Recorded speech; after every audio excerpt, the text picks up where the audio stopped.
በጸጋው በእምነት ድናችኋልና ይህም የእግዚአብሔር ስጦታ ነው እንጂ ከእናንተ አይደለም። ኤፌሶን ምዕራፍ 2 ቁጥር 8። የሐዋርያው ጳውሎስ መልእክት ወደ ኤፌሶን ሰዎች። ሰላም ጤና ይስጥልኝ ውድ የአሳፍ ቲዩብ ተከታታዮች። ዛሬ በአዲስ ኪዳን ውስጥ ካሉት እጅግ ጥልቅና ውብ ከሆኑ መልእክቶች አንዱን ማለትም የኤፌሶንን መልእክት አብረን እንመለከታለን። ጳውሎስ ይህንን ደብዳቤ የጻፈው ከ60 እስከ 62 ዓመተ ምህረት አካባቢ በሮም ታስሮ በነበረበት ወቅት እንደሆነ ያብራራል። ጳውሎስ በደማስቆ መንገድ ላይ ከኢየሱስ ክርስቶስ ጋር ከተገናኘ በኋላ ከክርስቲያኖች አሳዳጅነት ወደ ሐዋርያነት እንዴት እንደተለወጠ ያሳያል። የኤፌሶን መልእክት በዋናነት በሁለት ዋና ዋና ክፍሎች ይከፈላል። በመጀመሪያው ክፍል ከምዕራፍ 1 እስከ ምዕራፍ 3 ስለ እግዚአብሔር በረከትና ጥሪ ይናገራል። ማለትም የመንፈሳዊ በረከት ባለቤቶች ስለመሆናችን፣ እግዚአብሔር በክርስቶስ በሰማያዊ ስፍራ በመንፈሳዊ በረከት ሁሉ እንደባረከን ይናገራል። ሌላኛው በጸጋ ስለመዳናችን ነው። እኛ በበደላችን ሙታን ሳለን በእግዚአብሔር ጸጋ በመዳን በክርስቶስ ኢየሱስ ቤተሰቦች መሆናችንን ያብራራል። እንዲሁም ስለ አንድነት ነው። አይሁድና አሕዛብ በክርስቶስ ደም አንድ አካል መሆናቸውንና በመካከላቸው የነበረው የጥል ግድግዳ መፍረሱን ያስረዳናል። በክፍል 2 ደግሞ ከምዕራፍ 4 እስከ 6 ስለ አዲሱ ሕይወትና ተግባራዊ ጥሪ ይናገራል። ይህ ማለትም በተጠራንበት መመላለስ እንዳለብን። በመጀመሪያዎቹ ምዕራፎች የተማርነውን እውነት ወደ ተግባር የምንቀይርበት ክፍል ነው። ሌላኛው የቤተ ክርስቲያን አንድነት፣ አንድ ጌታ፣ አንድ እምነት፣ አንዲት ጥምቀት እንዳለ ይገልጻል። እንዲሁም የቤተሰብና የሥራ ሕይወት፣ በባልና ሚስት፣ በልጆችና በወላጆች እንዲሁም በጌቶችና በአገልጋዮች መካከል ሊኖር የሚገባውን ክርስቲያናዊ ስነ ምግባር ያስተምረናል። ውድ የአሳፍ ቲዩብ ተከታታዮች እስከ መጨረሻው አብራችሁን ስትቆዩ እግዚአብሔር በክርስቶስ በኩል እኛን ከራሱና ከሌሎች ሰዎች ጋር እንዴት እንዳስታረቀን በግልጽ እንማራለን። እኛም በዚህ ፍቅር ተሞልተን በብርሃን ልጆችነት እንድንመላለስ ይጠራናል። ይህንን መልእክት ስትጀምሩ ቪዲዮውን ሼር በማድረግ እንድትጀምሩ በፍቅር እናሳስባለን። አብራችሁን ቆዩ። የሐዋርያው ጳውሎስ መልእክት ወደ ኤፌሶን ሰዎች። ኤፌሶን ምዕራፍ 1። በሰማያዊ ስፍራ በመንፈሳዊ በረከት ሁሉ በክርስቶስ የባረከን የጌታችን የኢየሱስ ክርስቶስ አምላክና አባት ይባረክ። በፊቱ ቅዱሳንና ነውር አልባ እንድንሆን ዓለም ከመፈጠሩ አስቀድሞ በእርሱ መርጦናልና በፍቅር በኢየሱስ ክርስቶስ ልጆች እንሆን ዘንድ እንደ በጎ ፈቃዱ አስቀድሞ ወሰነን። ይኸውም በሚወደው በእርሱ በኩል በነፃ የተሰጠን ክቡር የሆነውን ጸጋ እንዲመሰገን ነው። በእርሱ እንደ እግዚአብሔር ጸጋ ባለጸግነት መጠን በደሙ በተደረገ ቤዛነት የኃጢአታችን ይቅርታ አገኘን። ጸጋውንም በጥበብና በማስተዋል ሁሉ አበዛልን። በክርስቶስ ያቀደውን የፈቃዱን ምስጢር እንደ በጎ ሐሳቡ እንድናውቅ አደረገን። በዘመን ፍጻሜ ይሆን ዘንድ ያለውን ሐሳቡን በሰማይም በምድርም ያሉትን ነገሮች ሁሉ ራስ በሆነው በክርስቶስ ስር ለመጠቅለል ነው። ሁሉም በፈቃዱ ምክር መሠረት እንደሚሠራው እንደ እርሱ ዕቅድ አስቀድሞ የወሰነን እኛን ደግሞ በእርሱ ተመርጠናል። ይኸውም በክርስቶስ ተስፋ በማድረግ የመጀመሪያ የሆነውን እኛን ለክብሩ ምስጋና እንሆን ዘንድ ነው ይላል ጳውሎስ። እናንተም ደግሞ የእውነትን ቃል ይኸውም የድነትን ወንጌል በሰማችሁ ጊዜ ወደ ክርስቶስ ተጨምራችኋል። አምናችሁም በእርሱ በመሆን ተስፋ ሆኖ በተሰጠው በመንፈስ ቅዱስ ማኅተም ታትማችኋል። ለክብሩ ምስጋና ለመሆን የእግዚአብሔር የሆኑት እስኪዋጁ ድረስ እርሱ ለርስታችን ዋስትና የሚሆን መያዣ ነው። ከቁጥር 15 ጀምሮ የጳውሎስ የምስጋናና የልመና ጸሎት። ስለዚህ በጌታ ኢየሱስ ስላላችሁ እምነት ለቅዱሳንም ሁሉ ስላላችሁ ፍቅር ከሰማሁበት ጊዜ አንስቶ በጸሎቴ እያስታወስኳችሁ ስለ እናንተ ምስጋና ማቅረብ አላቋረጥሁም። የክብር አባት የሆነው የጌታችን የኢየሱስ ክርስቶስ አምላክ ይበልጥ እንድታውቁት የጥበብና የመገለጥ መንፈስ እንዲሰጣችሁ ያለማቋረጥ እለምናለሁ። እንዲሁም በእርሱ የተጠራችሁለትን ተስፋ ይህም በቅዱሳኑ ዘንድ ያለውን ክቡር የሆነውን የርስቱን ባለጠግነት ምን እንደሆነ ታውቁ ዘንድ የልባችሁ ዓይኖች እንዲበሩ ለእኛ ለምናምነውም ከሁሉ በላይ ታላቅ የሆነውን ኃይሉን እንድታውቁ እጸልያለሁ ይላል ጳውሎስ። ይህም ኃይል እንደ እርሱ ታላቅነት ብርታት አሰራር ክርስቶስ ከሙታን ሲያስነሳውና በሰማያዊ ስፍራ በቀኙ ሲያስቀምጠው የታየ ነው። የተቀመጠውም ከግዛትና ከስልጣናት ከኃይላትና ከጌትነት እንዲሁም በእርሱ ዘመን ብቻ ሳይሆን በሚመጣውም ዘመን ቢሆን ሊሰየም ከሚቻለው ስም ሁሉ በላይ ስም ነው። እግዚአብሔር ሁሉን ከእግሩ በታች አስገዛለት፣ በቤተ ክርስቲያንም በማንኛውም ነገር ላይ ራስ አድርጎ ሾመው። እርሷም ሁሉ ነገር በሁሉ ረገድ የሚሞላው የእርሱ ሙላት የሆነች አካሉ ናት ይላል ጳውሎስ። ኤፌሶን ምዕራፍ 2 በኢየሱስ ሕያው መሆን። እናንተ በበደላችሁና በኃጢአታችሁ ምክንያት ሙታን ነበራችሁ። በዚህም የዓለምን ክፉ መንገድ ተከትላችሁ በአየር ላይ ላሉ መንፈሳውያን ኃይላት ገዢ ለሆነው አሁንም ለእግዚአብሔር በማይታዘዙ ሰዎች ላይ ለሚሠራው መንፈስ እየታዘዛችሁ ትኖሩ ነበር። እኛ ሁላችን በአንድ ወቅት የሥጋችንን ምኞት እያረካን መንገዱንም እየተከተልን በመካከላቸው እንኖር ነበር። እንደ ሌሎችም የቁጣ ልጆች ነበርን። ነገር ግን በምሕረቱ ባለጸጋ የሆነ እግዚአብሔር ለእኛ ካለው ከታላቅ ፍቅሩ የተነሣ በበደላችን ሙታን ሆነን ሳለን በክርስቶስ ሕያው አደረገን። የዳናችሁት በጸጋ ነው።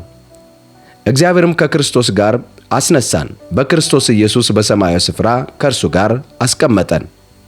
ይኸውም በሚመጣው ዘመን በክርስቶስ ኢየሱስ በቸርነቱ የገለጠልንን ወደር የሌለውን የጸጋ ባለጸግነት ያሳይ ዘንድ ነው። በእምነት በጸጋ ድናችኋል። ይህ የእግዚአብሔር ስጦታ ነው እንጂ ከእናንተ አይደለም፣ ማንም እንዳይመካ በሥራ አይደለም። ምክንያቱም እግዚአብሔር አስቀድሞ ያዘጋጀውን መልካም ሥራ እንድንሠራ በክርስቶስ ኢየሱስ የተፈጠርን የእግዚአብሔር እጅ ሥራዎች ነን። በቁጥር 11 ጀምሮ ጳውሎስ በክርስቶስ አንድ መሆን እንዳለብን እንደዚህ ያስተምረናል። ስለዚህ እናንተ ቀድሞ በትውልድ አሕዛብ የሆናችሁ በአካል ላይ በሰው እጅ ከተደረገው የተነሣ ራሳቸውን ተገርዘናል በሚሉት ያልተገረዙ የተባላችሁ ያን አስታውሱ። በዛን ዘመን ከክርስቶስ ተለይታችሁ ከእስራኤል ወገን ርቃችሁ ከኪዳንም ተስፋ ባዕዳን ሆናችሁ በዓለም ላይ ያለ ተስፋና ያለ እግዚአብሔር እንደነበራችሁ አስታውሱ። አሁን ግን እናንተ ርቃችሁ የነበራችሁ በክርስቶስ ኢየሱስ ሆናችሁ በክርስቶስ ደም አማካኝነት ቀርባችኋል ይላል ጳውሎስ። ሁለቱን አንድ ያደረገ የሚለያየውንም የጥል ግድግዳ ያፈረሰ ሰላማችን እርሱ ራሱ ነውና ሕግንም ከትእዛዛቶቹና ከሥርዓቱ ጋር በሥጋው ሻረ። ዓላማውም ከሁለቱ አንድ አዲስ ሰው በራሱ ፈጥሮ ሰላም ለማድረግ ነው። ጥልን በገደለበት በመስቀሉ ሁለቱን በዚህ አንድ አካል ከእግዚአብሔር ጋር አስታረቀ። መጥቶም ርቃችሁ ለነበራችሁ ለእናንተ ቀርበው ለነበሩም ለእነርሱ ሰላምን ሰበከ። ሁላችንም በእርሱ አማካኝነት በአንዱ መንፈስ ወደ አብ መቅረብ እንችላለንና። ከዚህ የተነሣ እናንተ ከቅዱሳን ጋር የአንድ አገር ዜጋ የእግዚአብሔር ቤተሰብ አባል ሆናችሁ እንጂ ከእንግዲህ ወዲህ መጻተኞችና እንግዶች አይደላችሁም ይላል ጳውሎስ። በሐዋርያትና በነቢያት መሠረት ላይ ታንጻችኋል። የማዕዘኑ ራስ ድንጋይም ክርስቶስ ኢየሱስ ራሱ ነው። በእርሱ ሕንፃ ሁሉ አንድ ላይ ተገጣጥሞ በጌታ ቅዱስ ቤተ መቅደስ እንዲሆን ያደርጋል። እናንተም ደግሞ እግዚአብሔር በመንፈሱ የሚኖርበት ማደሪያ ትሆኑ ዘንድ አብራችሁ እየተገነባችሁ ነው ይላል ጳውሎስ። ኤፌሶን ምዕራፍ 3 ለአሕዛብ ሐዋርያ የሆነው ጳውሎስ። በዚህም ምክንያት እኔ ጳውሎስ ለእናንተ ለአሕዛብ የክርስቶስ ኢየሱስ እስረኛ ሆኛለሁ። ለእናንተ ጥቅም ሲባል ስለተሰጠኝ የእግዚአብሔር ጸጋ መጋቢነት በእርግጥ ሰምታችኋል። ቀደም ሲል ባጭሩ እንደጻፍኩት በመገለጥ እንዳውቀው የተደረገ ምስጢር ነው። እንግዲህ ይህንን ስታስቡ የክርስቶስን ምስጢር እንዴት እንደማስተውል ለመረዳት ትችላላችሁ። ይህ ምስጢር አሁን ለቅዱሳን ሐዋርያትና ነቢያት የተገለጠው ያህል ባለፈው ዘመናት ለነበሩ ሰዎች አልተገለጠም ነበር። ይህ ምስጢር አሕዛብ በወንጌል አማካኝነት ከእስራኤል ጋር አብረው ወራሾች፣ አብረው የአንዱ አካል ብልቶች እንዲሁም በክርስቶስ ኢየሱስ በሆነው ተስፋ አብረው ተካፋዮች መሆናቸው ነው። እኔም በኃይሉ አሰራር በተሰጠኝ በእግዚአብሔር የጸጋ ስጦታ የዚህ ወንጌል አገልጋይ ሆኛለሁ። ምንም እንኳ ከቅዱሳን ሁሉ ጋር ያነሱ ብሆንም የማይመረመረውን የክርስቶስን ባለጠግነት ለአሕዛብ ሰብክ ዘንድ ይህ ጸጋ ለእኔ ተሰጠኝ። እንዲሁም ሁሉም በፈጠረ በእግዚአብሔር ላለፉት ዘመናት የተሰወረውን የዚህም ምስጢር አሰራር ለሁሉ ገልጥ ዘንድ ተሰጠኝ ይላል ጳውሎስ። ሐሳቡም በአሁኑ ዘመን በቤተ ክርስቲያን አማካኝነት ብዙ ገጽታ ያለው የእግዚአብሔር ጥበብ በሰማያዊ ስፍራ ላሉት አለቆችና ባለሥልጣናት ይታወቅ ዘንድ ነው። ይህም በክርስቶስ ኢየሱስ በጌታችን በፈጸመው ዘላለማዊ ዕቅዱ መሠረት ነው። በእርሱና በእርሱ ላይ ባለ እምነት አማካኝነት በነጻነትና በልበ ሙሉነት ወደ እግዚአብሔር መቅረብ እንችላለን። ስለዚህ ክብራችሁ በሆነው ስለ እናንተ በደረሰብኝ መከራ ተስፋ እንዳትቆርጡ አደራ እላለሁ ይላል ጳውሎስ። በቁጥር 14 ጳውሎስ ለኤፌሶን ክርስቲያኖች እንደዚህ ይጸልያል። በዚህም ምክንያት በአብ ፊት እንበረከካለሁ፣ ከእርሱም በሰማይና በምድር ያለ ቤተሰብ ሁሉ ስያሜ ይገኛል። በውስጥ ሰውነታችሁ እንድትጠነክሩ ከክብሩ ባለጠግነት በመንፈሱ በኩል ኃይል እንዲሰጣችሁ ጸልያለሁ። ይኸውም በእምነት ክርስቶስ በልባችሁ እንዲኖር ነው። ደግሞም ስር ሰዳችሁ በፍቅር ታንጻችሁ የክርስቶስ ፍቅር ስፋቱ፣ እርዝመቱ፣ ከፍታውና ጥልቀቱ ምን ያህል እንደሆነ ከቅዱሳን ጋር የመገንዘብ ኃይል እንድታገኙ ነው ይላል ጳውሎስ። እስከ እግዚአብሔር ሙላት ሁሉ ልክ ደርሳችሁ እንድትሞሉ ከመታወቅ በላይ የሆነውን የክርስቶስን ፍቅር ታውቁ ዘንድ ነው። እንግዲህ በእኛ ውስጥ እንደሚሠራው እንደ ኃይሉ መጠን ከምንለምነው ወይም ከምናስበው ሁሉ በላይ እጅግ አብልጦ ማድረግ ለሚችለው በቤተ ክርስቲያን እንዲሁም በክርስቶስ ኢየሱስ በዘመናት ሁሉ ከዘላለም እስከ ዘላለም ለእርሱ ክብር ይሁን፣ አሜን። ኤፌሶን ምዕራፍ 4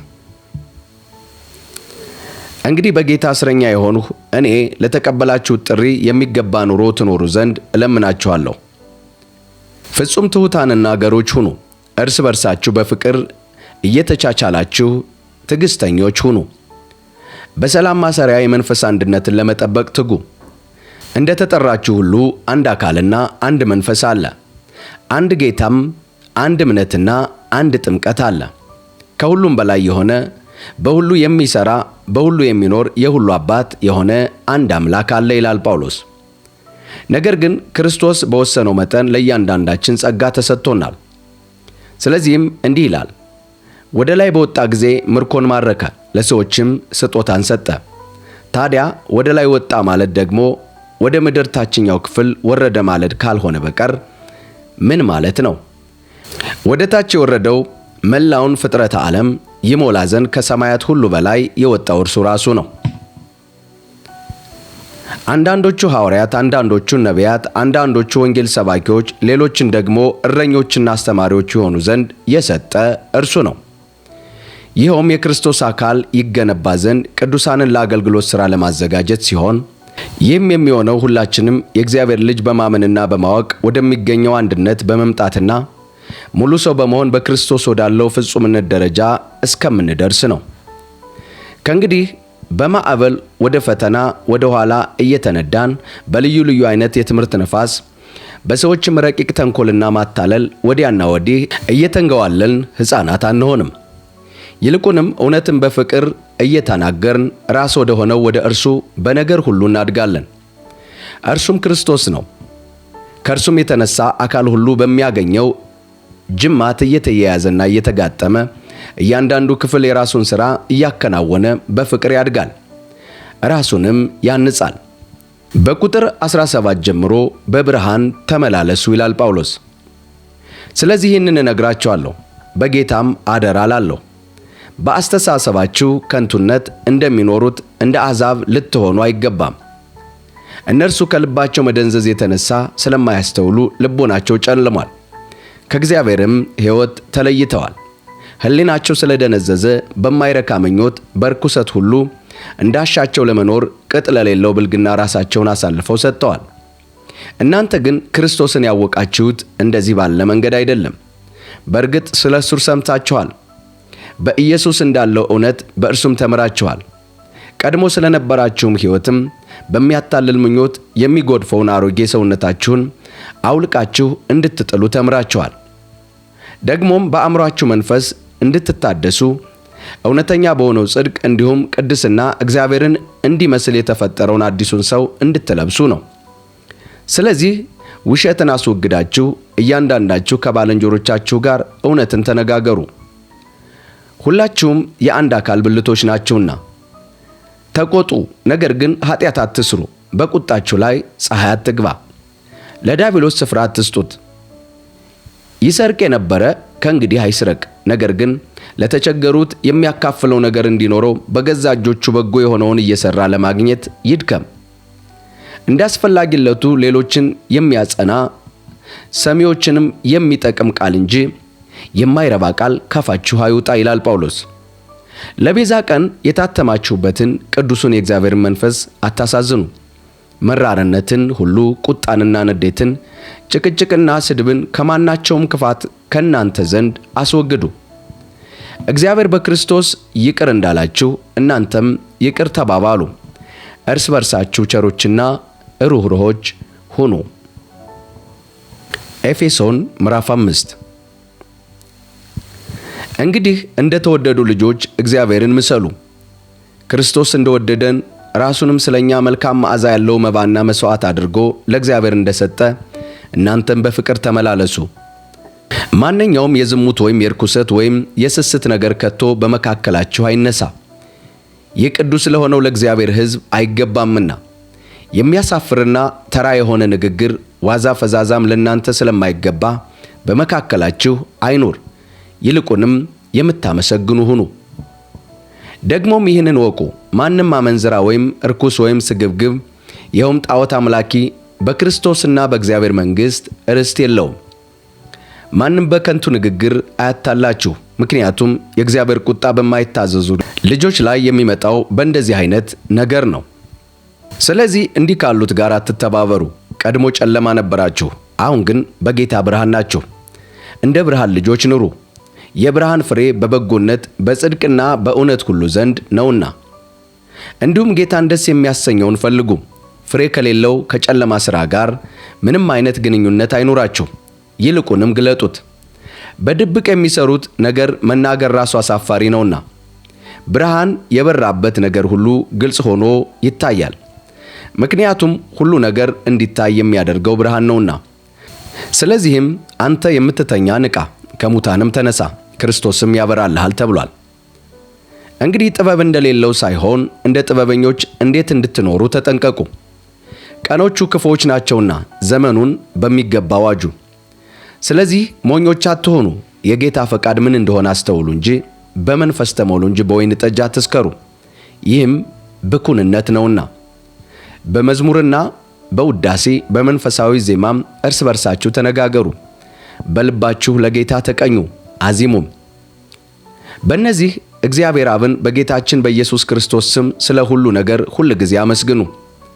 ለክርስቶስ ካላችሁ አክብሮታዊ ፍርሃት የተነሳ አንዳችሁ ለአንዳችሁ ተገዙ በማለት ጳውሎስ ይመክረናል።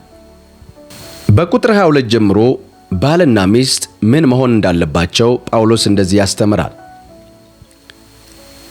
ሚስቶች ሆይ ለጌታ እንደምትገዙ ለባሎቻችሁ ተገዙ። ክርስቶስ አካሉ ለሆነችውና አዳኟ ለሆናት ቤተ ክርስቲያን ራስ እንደሆነ ሁሉ ባልም የሚስት ራስ ነውና። እንግዲህ ቤተ ክርስቲያን ለክርስቶስ እንደምትገዛ ሚስቶችም ለባሎቻችሁ በማንኛውም ነገር እንደዚሁ መገዛት ይገባቸዋል። ባሎች ሆይ ክርስቶስ ቤተ ክርስቲያንን እንደወደዳትና ራሱን ስለ እርሷ አሳልፎ እንደሰጠ እናንተም ሚስቶቻችሁን ውደዱ። በቃሉ አማካኝነት በውሃ መታጠብና ከቃሉ ጋር አንጽቶ እንዲቀድሳት ስለ እርሷ ራሱን አሳልፎ ሰጠ። እድፈት ወይም የፊት መጨማደድ ወይም እንዲህ ያለ ነገር ሳይሆንባት ቅድስትና ያለ ነውር ትሆን ዘንድ ክብርት የሆነች ቤተ ክርስቲያንን ለራሱ እንዲያቀርብ ፈለገ። እንዲሁም ባሎች ደግሞ እንደ ገዛ ሥጋቸው አድርጋችሁ የገዛ ሚስቶቻችሁን ልትወዷቸው ይገባል። የገዛ ሚስቱን የሚወድ ራሱን ይወዳልና። ማንም የገዛ ሥጋውን የሚጠላ ማንም የለም። ይመግበዋል፣ ይንከባከበዋል። ክርስቶስም ለቤተ ክርስቲያን ያደረገው ልክ እንደዚሁ ነው። እኛ የክርስቶስ አካል ብልቶች ነንና፣ ስለዚህም ሰው አባቱንና እናቱን ይተዋል፣ ከሚስቱም ጋር አንድ ይሆናልና፣ ሁለቱም አንድ ሥጋ ይሆናሉ። ይህ ጥልቅ ምስጢር ነው። እኔም ይህንን ስለ ክርስቶስና ስለ ቤተ ክርስቲያን እናገራለሁ። ሆኖም ከእናንተ እያንዳንዱ ሚስቱን እንደ ራሱ አድርጎ ይውደዳት፣ ሚስትም ባሏን ታክብር ይላል ጳውሎስ። ኤፌሶን ምዕራፍ 6 ወላጆችና ልጆች። ልጆች ሆይ ለወላጆቻችሁ በጌታ ታዘዙ፣ ይህ ተገቢ ነውና። አባትህንና እናትህን አክብር በሚለው ቀዳሚ ትእዛዝ ውስጥ ያለው ተስፋ መልካም እንዲሆንልህ ዕድሜህም በምድር ላይ እንዲረዝም የሚል ነው። አባቶች ሆይ እናንተም ልጆቻችሁን አታስቆጧቸው፣ ነገር ግን በጌታ ምክርና ተግሣጽ አሳድጓቸው። ቁጥር 5 ስለ ጌቶችና ባሮች ጳውሎስ እንደዚህ ይጽፋል። ባሮች ሆይ ይላል። ባሮች የሚለው በዚህ ዘመን የትኛውንም ሠራተኛ የሚገልጽ ነው። ለክርስቶስ እንደምትታዘዙ በምድር ጌቶቻችሁ ለሆኑት በአክብሮትና በፍርሃት በቅንነት ታዘዙ ይላል። ለታይታና ከእነርሱ ሙገሳ ለማግኘት ሳይሆን እንደ ክርስቶስ ባሪያዎች የእግዚአብሔርን ፈቃድ ከልብ በመፈጸም ታዘዟቸው። ሰውን ሳይሆን ጌታን እንደምታገለግሉ ሆናችሁ በሙሉ ልብ አገልግሉ። ምክንያቱም ባሪያም ሆነ ነፃ ሰው ለሚያደርገው በጎ ነገር ሁሉ ሽልማቱ ከጌታ እንደሚቀበል ታውቃላችሁ። እናንተም ጌቶች ሆይ ለባሮቻችሁ ወይም ለሚሰሩት ሠራተኞቻችሁ እንዲሁም አድርጉላቸው። የእነርሱን የእናንተም ጌታ የሆነው በሰማይ እንዳለ የሰውን ፊት አይቶ እንደማያዳላ ታውቃላችሁና አታስፈራሯቸው። በቁጥር 10 ጀምሮ ሐዋርያው ጳውሎስ ስለ እግዚአብሔር ዕቃ ጦር እንደዚህ ያስተምረናል። በተረፈ በጌታና ብርቱ በሆነው ኃይሉ ጠንክሩ፣ የዲያብሎስን የተንኮል ሥራ መቋቋም ትችሉ ዘንድ የእግዚአብሔርን ጦር ዕቃ ልበሱ። ምክንያቱም ተጋድሏችሁ ከሥጋና ከደም ጋር ሳይሆን ከዚህ ከጨለማ ዓለም ገዦች ከሥልጣናትና ከኃይላት እንዲሁም በሰማያዊ ስፍራ ካሉ ከርኩሳን መናፍስት ሰራዊት ጋር ነው ይላል ጳውሎስ። ክፉውን ቀን ሲመጣ መቋቋም ትችሉ ዘንድ የእግዚአብሔርን ሙሉ የጦር ዕቃ ልበሱ። ሁሉንም ከፈጸማችሁ በኋላ ጸንታችሁ መቆም ትችላላችሁና። እንግዲህ ወገባችሁን በእውነት ዝናር ታጥቃችሁ የጽድቅንም ጥሩር ለብሳችሁ በሰላም ወንጌል ዝግጁነት እግሮቻችሁ ተጫምተው ቁሙ። ከእነዚህም ሁሉ ጋር የሚንበለበሉትን የክፉውን ፍላጻዎችና ሁሉ ልታጠፉ የምትችሉበትን የእምነትን ጋሻ አንሱ። የመዳንን ራስ ቁር አድርጉ። የመንፈስንም ሰይፍ ያዙ፣ እርሱም የእግዚአብሔር ቃል ነው። በሁሉ አይነት ጸሎትና ልመና በማንኛውም ሁኔታ በመንፈስ ጸልዩ፣ ይህንም በማሰብ ንቁ። ስለ ቅዱሳን ሁሉ በትጋት ልመና አቅርቡ። የወንጌልን ምስጢር ለመግለጥ አፌን በምከፍትበት ጊዜ ሁሉ በድፍረት እንድናገር ቃል ይሰጠኝ ዘንድ ጸልዩልኝ ይላል ጳውሎስ። በሰንሰለት የታሰረ መልእክተኛ የሆንሁት ለዚሁ ነውና፣ ስለዚህ መናገር የሚገባኝ ያለ ፍርሃት እንድናገር ጸልዩልኝ። በዚሁ ክፍል ከቁጥር 21 ጀምሮ የጳውሎስን የመጨረሻ ሰላምታ እናገኛለን። በምን ሁኔታ እንዳለውና ምን እንደማደርግ ታውቁ ዘንድ ተወዳጅ ወንድምና በጌታ ታማኝ አገልጋይ የሆነው ቲኪቆስ ሁሉንም ነገር ይነግራችኋል። የእኛን ሁኔታ እንድታውቁና ልባችሁ እንዲበረታታ ለዚሁ ስል ወደ እናንተ ልኬዋለሁ። ከእግዚአብሔር አብ ከጌታም ከኢየሱስ ክርስቶስ ሰላም ፍቅርም ከእምነትም ጋር ለወንድሞች ይሁን። ጌታችን ኢየሱስ ክርስቶስን በማይጠፋ ፍቅር ለሚወዱ ሁሉ ጸጋ ይሁን በማለት ጳውሎስ መልእክቱን ያጠናቅቃል። ውድ የአሳፍ ቲዩብ ተከታታዮች፣ ከዛሬው የኤፌሶን መልእክት አንድ ትልቅ እውነት እናገኛለን። ሐዋርያው ጳውሎስ ይህንን ደብዳቤ የጀመረው በሰማያዊ ስፍራ ባለን መንፈሳዊ በረከት ሲሆን የጨረሰው ግን በመንፈሳዊ ጦርነት ነው። ይህ ምን ያስተምረናል? በመጨረሻው ምዕራፍ 6 ላይ እንደምናየው ክርስቲያናዊ ሕይወት የሽርሽር ሜዳ ሳይሆን የውጊያ አደባባይ እንደሆነ ነው። ጳውሎስ በጌታና በኃይሉ ችሎት የበረታችሁ ሁኑ ይለናል። በመቀጠልም የዲያብሎስን ሽንገላ ትቃወሙ ዘንድ የእግዚአብሔርን ዕቃ ጦር ሁሉ ልበሱ በማለት ጠንከር አድርጎ ያስተምረናል። ውድ የአሳፍ ቲዩብ ተከታታዮች፣ የኤፌሶን መልእክት ዛሬ ላለን ክርስቲያኖች ታላቅ መልእክት አለው። ማለትም በክርስቶስ ማን እንደሆንን ካላወቅን ለክርስቶስ እንዴት መኖር እንዳለብን አንረዳም። ዛሬ እስኪ ራሳችንን እንዲህ በማለት እንጠይቅ። በክርስቶስ ያለኝን ባለጠግነት አውቃለሁ? ይህንን ባለጠግነትስ በዕለት ተዕለት ሕይወቴ እየኖርሁበት ነው?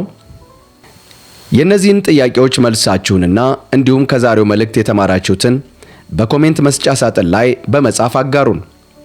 መልእክቱ ለብዙዎች እንዲደርስ ቪዲዮውን ላይክ እና ሼር በማድረግ ለተጨማሪ ቪዲዮ ቻናላችንን ሰብስክራይብ በማድረግ ቤተሰብ ይሁኑ። በሌላ ቪዲዮ እስከምንገናኝም በያላችሁበት የዓለም ዳርቻ ሁሉ የእግዚአብሔር ሰላም ከሁላችሁ ጋር ይሁን። አሜን።